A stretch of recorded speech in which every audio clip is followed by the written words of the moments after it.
পেরিয়ে নির্মিত হয়েছে রংবাজ সিনেমাটি। সপ্তাহখানেক আগেও কলকাতায় হয়েছে সিনেমাটির শুটিং, আর একদম শেষ মুহূর্তেই সেন্সর ছাড়পত্রের জন্য জমা পড়েছে ছবিটি। রংবাজ পরিচালনা করেছেন শামীম আহমেদ রনি ও আব্দুল মান্নান।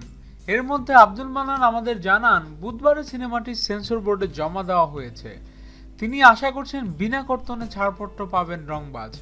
ইতিমধ্যে শুরু হয়েছে ঈদুল ফিতরে মুক্তির আনুষঙ্গিক প্রক্রিয়া। মাস তিনেক আগে পাবনায় সিনেমাটির শুটিং শুরু হয়।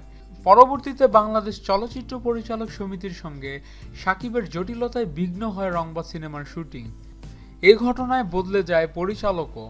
শামীম আহমেদ রনিকে বাদ দিয়ে সিনেমাটি পরিচালনা করেন আব্দুল মান্নান।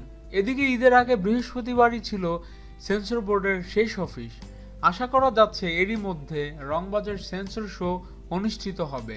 এ প্রসঙ্গে বোর্ড সচিব মুন্সি জালাল উদ্দিন আমাদেরকে জানান, ঈদের শেষ অফিস যেদিন, ওই দিন যদি কেউ আমাদের ছবি জমা দেয় তাহলে আমরা বিশেষ বিবেচনায় সেন্সর শো এর আয়োজন করি ও সার্টিফিকেট দেই।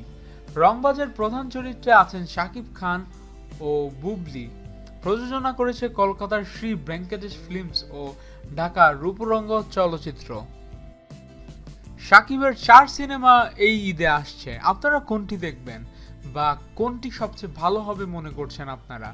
এখনই কমেন্টস করে জানান, এবং আমাদের ভিডিও ভালো লেগে থাকলে অবশ্যই চ্যানেলে সাবস্ক্রাইব করুন এবং ভিডিওতে লাইক দিন এবং শেয়ার করুন। ধন্যবাদ।